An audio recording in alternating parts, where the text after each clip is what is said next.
like to think all my friends are pure of heart deep down. Pillows don't have hearts, and I'm not your friend.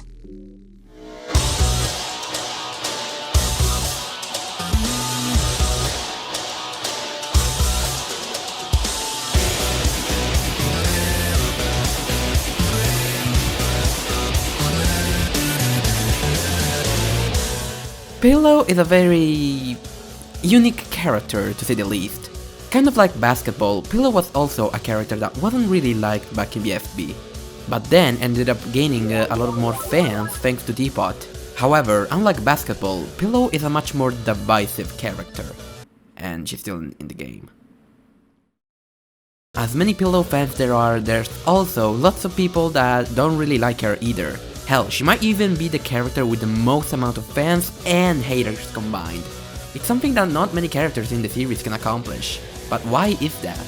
How did Pillow manage to go from one of the least popular characters in the show to then become a fan favorite to then also getting a very noticeable hate base? The answer is pretty simple actually, and it all comes down to Pillow's ideology and how she functions as a person. Many people would say that Pillow is not really a consistent character personality-wise.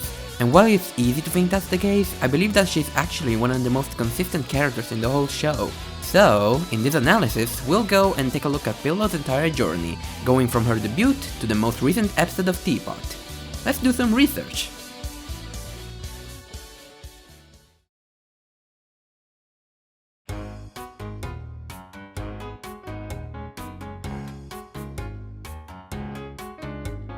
We start off with our very first official appearance in the series, that being BFDI 17.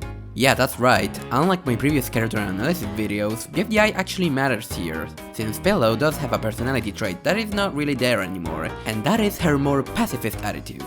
We can tell from her audition that Pillow, at the time anyway, was a very calm and friendly person. Now, this alone wouldn't really mean anything, but BFDIA actually comes in help here, since in BFDIA 14, she's seen being pretty angry at the murder of Panflute.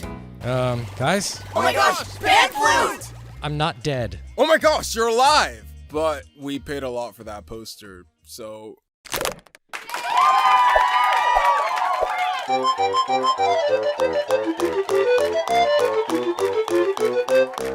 Enough killing! I would never advocate for that!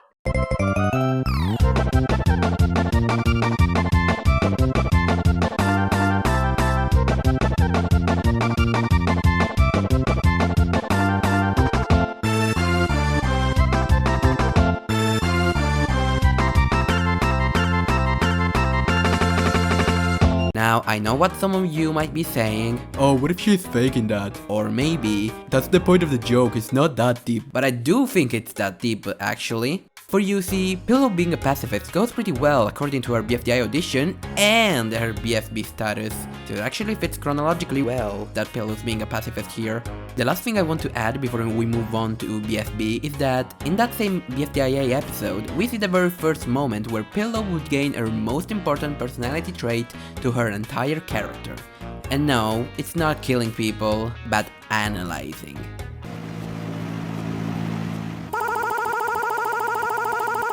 Oh, it's you. Fine, I'll take a pillow. Wow, there's more of me out there? Fascinating! This scene right here, I believe, is the moment where Pillow would start her own researches on whatever she wants. Not only does this connect her to her BFB self, but it also connects to her TPOT self, as we'll see later. But for now, that's all there is to Pillow during the first 2 seasons, so now, let's go to BFB.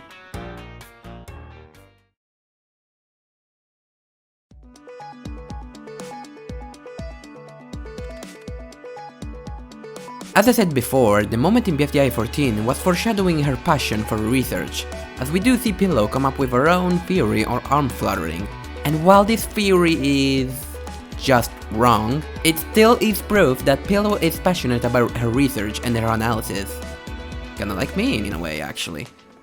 Maybe this is why I like Pillow this much. Well anyway, speaking of BFB 1 though, I can already tell someone's gonna point out something like, but what about the moment where Pillow joins Death Pact? She clearly was hiding the fact that she wanted to kill people. And to that I say, when did she kill anyone in BFB? Did you see her actually kill anyone during that season? As a matter of fact, Pillow even prevented death during BFB. So the theory that Pillow was always like her Teapot self is simply not true. You could call Pillow during BFB something more like a mischievous character, I guess, but not a killer. And just to put a nail in the coffin, before anyone points out Black Hole's comment about Pillow in TPOT 2 and how she was always like this, let me just say that he was probably just referring to her more mischievous personality, since we did kinda see Pillow sometimes wander off in both BFB and TPOT as well. He couldn't have been referring to the killing side of her, since her first kill was in TPOT 2. Just a couple of seconds before this conversation even happened, right in front of their eyes. Okay, so now that we established that Pillow was a pacifist up until BFB, we can now go to TPOT, as there's not really much else to talk about Pillow in BFB.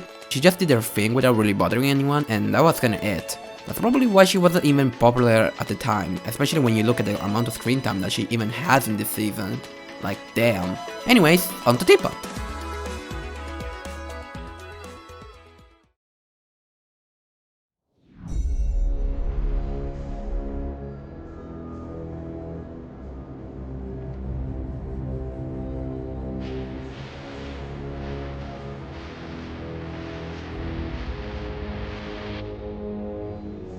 Now we come to the main course of this analysis. This is the season where Pillow would thrive the most, as since TPOT 2, she would start going on a rampage, killing anyone she desired, from killing Price Tag just because, to kill Bombi to do better in challenges. It really seemed like Pillow wasn't her pacifist self anymore. But why is that?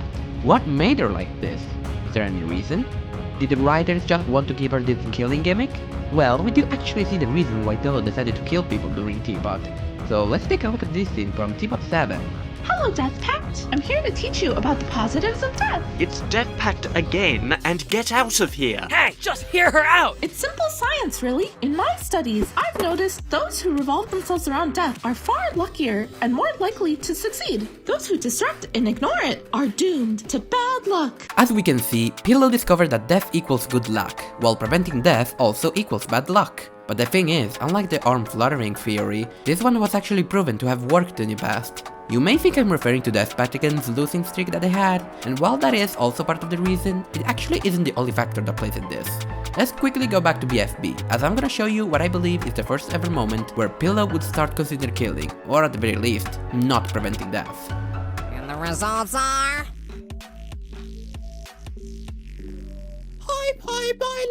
Hey, I wanted to say that. Well, if you don't like it, just screech me! Oh, I'll do much worse. Now, you might be wondering why I played Lai's elimination in BFB, but it's actually very simple. As she confirms later on, Lai was the one who prevented death the most in her entire team, saving a whole 2,753 lives. So with this elimination, I believe Pillow, during the rest of the season, would hesitate to even try to prevent death. And believe it or not, she actually stops doing that after Lai's elimination. Even more on that, half of her screen time in BFB is before that elimination, as the other half is everything that goes from episode 6 to episode 16. I do believe that Pillow even tried to distance herself from Death Pact, probably thinking that being on the same team as those who would prevent death could give her bad luck, which actually explains why Pillow immediately and quietly left the team in TPOT 1. She pretty much realized that sticking with the bad luck team was not gonna do her any good, and she was actually right on the money, as Death Pact again would go on a huge losing streak during the first 6 episodes of TPOT. Now, someone might go and say, well, Just Not lost more than Death Pact again overall, isn't that worse? And while it could be seen as worse, you also have to remember that everyone in Death Pact again is very popular. Besides Pi, but you know what I mean. So I do think that Pillow would have not survived all those eliminations. Now, for the sake of argument, let's look at what Black Hole had to say about this theory of Pillow in TPOT 7. That doesn't explain our huge immunity run in BFB. I've heard enough. Off you go. So he's saying that them preventing death in BFB doesn't really justify their huge winning streak. But what Black Hole doesn't realize is that they didn't really prevent death all that much after that. I counted down all the moments where there was a possible death prevention, and without counting Lai's 2,753 death preventions, which was proven to be bad luck for Lai as she got out, there's only those extra 10 death preventions that happened off screen, plus 3 other times where Black Hole saved a life. One time where he prevented Bombi's death, one time when he helped Pi winning BFB 11's challenge, and the last one happening in BFB 13 while he prevents his whole team from dying in the Evil Canyon. You could count Pi and Black Hole complaining to Remote for sending a bomb to a better name than that, but I honestly wouldn't, that's just complaining, it's not really saving a life. So that leaves us with just a couple of moments for 16 episodes. Now compare those 13 death preventions to Lie's 2,753 death preventions. Like, you can't compare the two, there really is a huge difference here. There's also to mention that the original Death Pact had members that didn't even care about preventing death, such as Pen, Pillow, and even Bottle. So when these three left, the only one that remained on this team were pretty much the only ones that actually cared about preventing death, which explains why Death Pact again has a lot more death preventions when compared to BFB, which then brought them bad luck, thus proving Pillow's theory to be correct. Okay, so we know that preventing death equals bad luck, but what other reason does Pillow have to believe that same applies the other way? She assumed it. Well, it's a good guess, but actually no. We already established that after BFB 5, Pillow would not be associated with preventing death, hence why she never really had bad luck during the course of BFB. However, that wasn't enough for her. She wanted to succeed. She wanted a way that would assure her that she would make it far in the game. So the split gave her the motivation to begin testing, as one might call it. She already knew that preventing death caused bad luck, so who's to say that it wouldn't work the other way around? She can simply do an experiment to confirm whether or not that's true. If it ends up not working, she can just look for something else. And if it does end up working, then she can use that as her new strategy to be lucky and get further in TPOT. She would then commit her first act of murder in episode 2. Pillow, what are you doing? Oh, I was gonna try putting you in this time. Are you serious? I'll die! That's fine. Wait, no! You've got to be kidding me. Oh my god.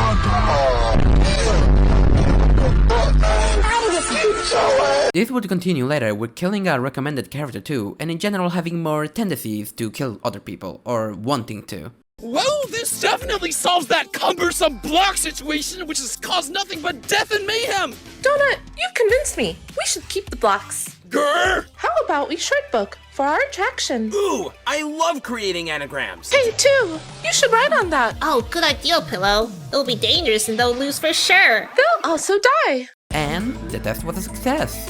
Pillow actually managed to get the most votes in her team's first elimination. And so, with her theory being proven correct, what was really stopping Pillow from just killing everyone to increase her chances to be safe? This is why from TPOT 5 to TPOT 8, Pillow will increase her body count, whether that was by killing Cake to help in challenges, or by killing Bombi just for fun. The theory was proven correct a second time as well in TPOT 8, when she was, once again, the first one safe from the team's second elimination. I know this was a lot to remember, so let's do a quick recap of Pillow's story throughout the series. Pillow was originally a very calm and peaceful person back in BFDI and BFDIA, but she obtained a passion for researching and analyzing, to the point where in BFB she figured out that thanks to Lie, preventing death actually brought bad luck, so she would distance herself from her team in BFB to the point of leaving it once the split happened and TPOT started, which during that season decided to test if doing the opposite of preventing death would bring her good luck, which was proven to be correct. Therefore she would continue to kill anyone she wanted, and she would get rewarded for it by receiving the most votes in her team's eliminations. I also want to quickly mention this clip from TPOT 8 where Pillow states that half of her studies have been proven ineffective. It's clear that she's taken notes that some of her researches, for example the arm fluttering theory, end up being wrong. So it's good to see that she's taking notes of the theories that work, like the death equals luck theory, and the ones that don't, like the arm fluttering theory. In any case, it seems like everything was going pretty smoothly for Pillow. She figured out a great strategy to have good luck, and she was granted first save twice in a row now. What could possibly ruin her winning streak?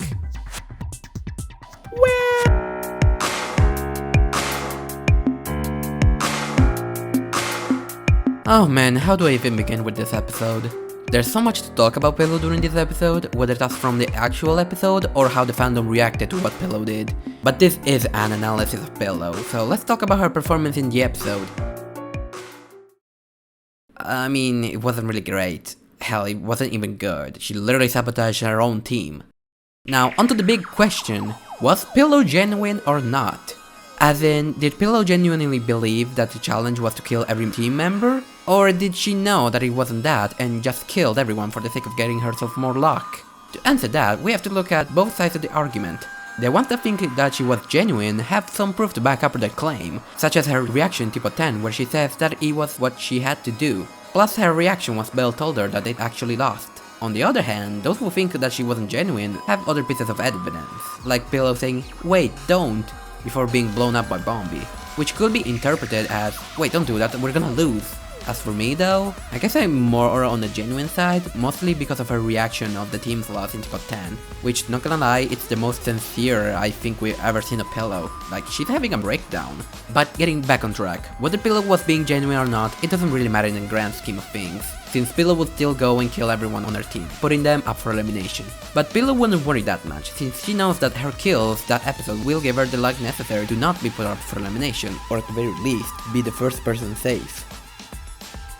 Well, you see about that.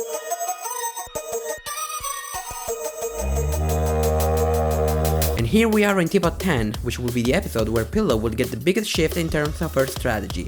Once figuring out that, to the surprise of nobody, her killing strategy didn't work out for the team, Pillow was shocked, which really makes sense when you think about it. Her strategy of killing people has worked like a charm during her time in TPOT, from leaving the team that was so death preventing focused, to being the first person safe in the first 2 eliminations of the team. So now to see that her strategy didn't work this time, it really affected her, since that was her main strategy to get further in the game. There's even more weight put onto this, since she ends up being the 3rd person safe in the elimination, which is way worse than her previous performances. So this was enough for Pillow to go and change up her strategy. She would go and test out other things that could potentially grant her luck during the challenge, such as star napping or lecking. After the entire episode though, she ends up not finding a good new strategy to use. So after losing hope, Pillow would go and use the idea the book gave her earlier in that episode, which was making good deeds. When Book first offered that idea to Pillow, we literally saw her puking at the idea of being nice. It really goes to show how much this show has negatively affected her mind, literally being repulsed by the idea of being a nice individual. But without any other options, she decides to give it a shot and tells Price Tag the real reason what Book's nightmare could be about. Price Tag, Book lost most her friends. I think her nightmare is about being all alone. That's why no one is here. So, go say hi, now. I mean, I know Book a little because of the team, but we're not that close. I wouldn't know what to say. I don't care. Go do it now. One thing I want to note is how Pillow was able to effortlessly analyze Book's problems with no trouble whatsoever, which does go back to her trait of being sometimes good at researching, possibly including psychology as well. Like, if she wasn't a murderer, she would make a great psychologist. Just saying. And with that single action, not only was Pillow able to fix Book's problem of feeling lonely that's been affecting her since BFB, but she was also able to help Price Tag's own problem in not being able to fit that well with the rest of the team, considering they're new around here. It might have actually been intentional for Pillow to choose Price Tag to go and talk with Book instead of Bombi, so that way she could fix 2 problems at once. And as we'll see from the next episode, the good deed luck ended up working as she was able to be safe from getting eliminated. So with this new strategy in mind, how does Pillow do in the next couple of episodes? Well, let's take a look!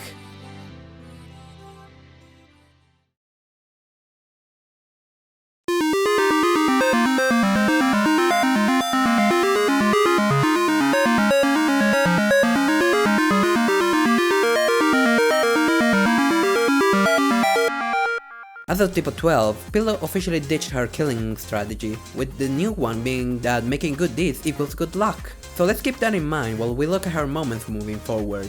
Although I think I should also address that despite the killing strategy no longer being used, she still does enjoy inflicting pain onto others. So while she does go and cause a couple of deaths in the next episode, they aren't really deaths made with a strategy in mind. Think of them as either a way to making good deeds or as simple kills that she wants to do, as she simply likes causing pain to others. With that said though, during these episodes we see a pretty different version of Pillow from what we've seen before. So let's start with this episode. After being proven right that her good deed strategy is working for her after being declared safe in the elimination, she ends up on a new team called Cloudier, and in the first episode with this new team, she does kinda go back to her old BFB self, just being on her own and minding her own business for the most part. She does end up sliding away with Ice Cube at one point, and then once they stop, she does throw Ice Cube inside the moon, which again, shows the mischievous side of her that she had back in BFB, while we also see something that Pillow wouldn't really do in earlier episodes. Oh, hey Taggy, she's in there! She ends up helping Taggy and their team to find out where Ice Cube is. That's another moment of Pillow making a good deed. I mean, sure, she was the one to throw her ice cube inside the moon, but at the same time, she also helped her team to locate her, like she could have just walked away without telling anything. So I do think it's a good deed, so it's a win-win for both teams. She doesn't really do all that much after that, and while you could say that not flipping the hourglass wasn't a good deed, you could just say that she did already do her good deed for the episode, and she's still getting used to, being kind. So for her first episode with this new strategy, one good deed should do the trick for now. Why are we standing? What's going on here? Just wait to see it's about to transition. What? And what do you know? She actually performed well with just one act of kindness last episode. Now, onto what she does in this episode, this is probably the most helpful Pillow's ever been in since the new team phase. Man, does she have amazing moments in this episode. For example, Pillow is the one to kick Donut and Golf Ball out of the team for the episode. She did realize that those two were just gonna argue the entire time, so she made a good deed to push them into the storm. And while that may seem like a bad deed, it actually helped the team to focus on what to do to get rid of the dragon and win the challenge. Next, she's the one to offer herself to fight against the dragon, kinda like BFB4 in a way. It may not seem that much at first, but remember how a couple of episodes ago she was the one to literally sabotage her team? So to go from that to now being the one to carry the team the most, it's a really big difference honestly. Plus, harming the dragon is something Pillow would enjoy doing, so she can both be a great help to the team and she can also cause pain. It's a great way to do both things at once, unlike TPOT 9. The connection between these two episodes is very noticeable. It's like TPOT 9 is the lowest Pillow's ever stood, and TPOT 13 is the highest she's ever stood. And with a bit of help from the rest of the team, she was able to successfully be safe from elimination, which is kinda funny because TPOT 13 is the first episode since TPOT 8 where she wasn't put up for elimination. We had TPOT 9, 10, 11, which technically didn't have anyone up for elimination, and TPOT 12. That's a good amount of episodes where Pillow was always up for elimination. I just think that's funny. There's also to mention that somehow Pillow says sorry? She apologizes to Winner after setting them on fire? What is this? Pillow has never said sorry to anyone. Is this proof that she's kind of like bonding with her teammates? Let's find out. Wait to see it's about to transition. TPOT 14 is more of a mixed bag, because she does have moments where she does go against her own new strategy of making good deeds. Since she did make her team fall in lava and throw pencil in the lava monster, I justify this with the fact that she's silly, Your Honor.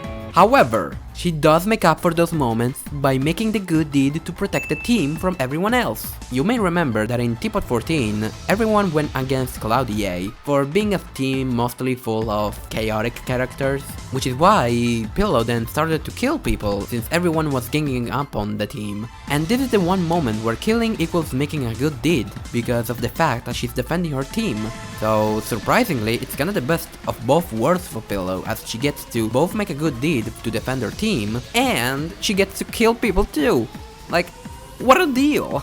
There's also the fact that she was also making another good deed when she tried to kill Donut in this moment. You may think that this is not a good deed because she just wants to kill Donut, but little do you know that this is actually a good deed, since she wanted to put Donut out of his misery. It's most likely an excuse for Pillow to kill Donut, obviously, you can see that she was excited to do it, but I don't think it changes the fact that killing Donut earlier would have spared him from experiencing more pain than what he had to go through when he did explode from the heat of the volcano. Therefore, I can say that's a good deed. I believe that's everything for TPOT 14. It's more of a mixed bag with what she does. It is acceptable. The seed's about to transition. And now it's TPOT 15 time. And would you look at that, she's helping a whole lot during the challenge by defending the team from anyone who attacks them. And this time it's actually consistent throughout the entire episode too, so good job Pillow. Now there is a scene that I've seen people complain about where Pillow pushed everyone from season 1 into the cliff. I can see people argue that she didn't have to push them into the pit, but I should remind you that Pillow uses strategy to win challenges. As dangerous as this situation was, I don't think it changes Pillow's main goal, which is to win TPOT. If anything, if you think about it, she helped their team by causing more damage in the timeline, since then other teams would have to go back here and fix the mess that they left behind, thus giving them an advantage for the challenge. Yes, Pillow is willing to destroy the universe in order to win TPOT. However, she also doesn't want to cause too much chaos, since we see her trying to swap pencil when they're in BFDIA 25. There is no recommended character to get here, so by staying here, they won't really get any new points to win the challenge. I think that's why Pillow said it will bring them bad luck to interfere here. Other moments to mention is the moment where Pillow and Winner agree to kill Scissor to escape the pit. Even Winner themselves say, as long as we can bring a dead body back to the present, I'm sure we can recover them. I like that logic. Hello, ready to help me create some luck? Even Winner caught on Pillow's strategy, and I think that's pretty cool. Before we move on to the next topic, I find it interesting how Pillow and Winner have been somewhat bonding during this episode. They had at least one positive interaction every episode since TPOT 13. She first apologized to Winner in TPOT 13 as I said before, then she goofed off with Winner in TPOT 14, and then Winner encouraged Pillow to kill Scissors to make a good deed in TPOT 15. It's a pretty interesting detail that someone pointed out to me a bit ago, and yeah, I can definitely see Winner being the person that Pillow likes the most in the entire team. Maybe if this goes further in the next episodes, it could be considered a good deed to befriend someone like Winner, so maybe we could see a potential friendship between the two. That would be cool. Overall for these episodes, I can pretty much say that the only times Pillow didn't make a good deed was in TPOT 14, when she made her team fall in the lava and when she threw a pencil in the monster's mouth. Everything else seems to fit with her good deed strategy. So overall, yeah, I do think she's doing a good job at her new good deed strategy.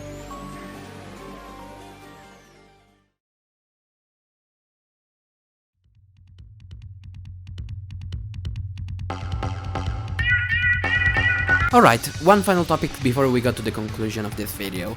I feel like I have to mention another character, someone that kinda felt like Pillow at one point, but then just decided to change entirely. That character is in fact Blocky. Blocky first appeared in the first season, as pretty much the most open to killing others. You would see Blocky kill Ice Cube or Bubble so many times in that season, to the point that he even made a business out of it. Blocky's funny doings was basically Blocky's magnum opus, where he will thrive in finding unique ways to kill people. And that's why I think Blocky is at his best in BFDI. He was just a guy that loved finding unique ways to kill people and generally cause havoc wherever he went. That however changed with BFB. Once he was on a better name than that, he would start to feel off.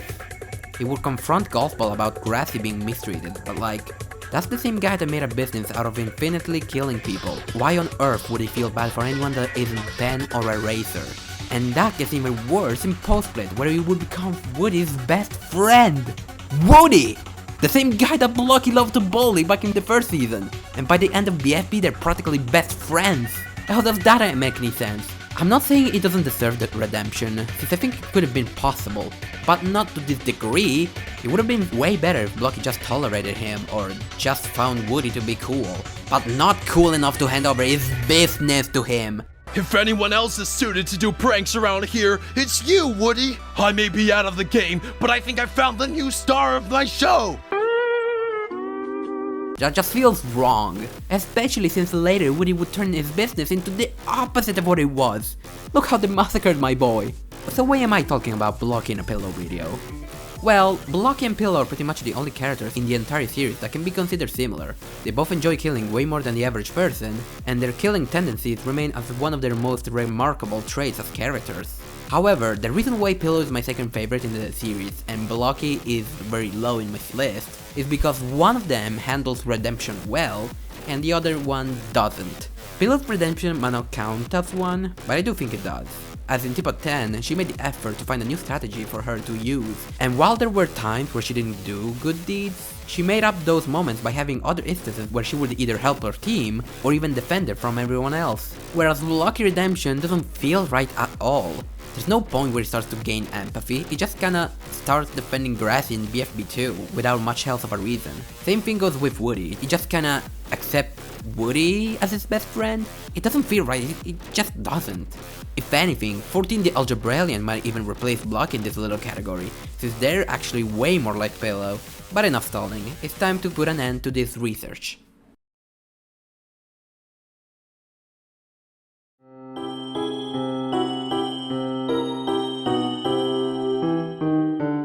In conclusion, I believe Pillow is one of the most unique and entertaining characters that TPOT has ever made. We do know how this season has been capable of making some very unpopular characters become the opposite, but I believe Pillow is the prime example of this. He went from being one of the most ignored characters in the entire series, to now being one of the most talked about characters from the final 21 of TPOT, and I think that's a great transformation for a character. Sure, there's people that think that she's bad now, but who was talking about Pillow in BFB? No one. Now everyone's talking about her, either in a good way or in a bad way. She may have gained more haters, but she definitely left a mark in the history of BFDI, and I think that at the end of the day, that is the most important thing a character should do, because there's nothing worse than being a forgotten character. Thank you for listening to my research about Pillow, and I will see you in the next video.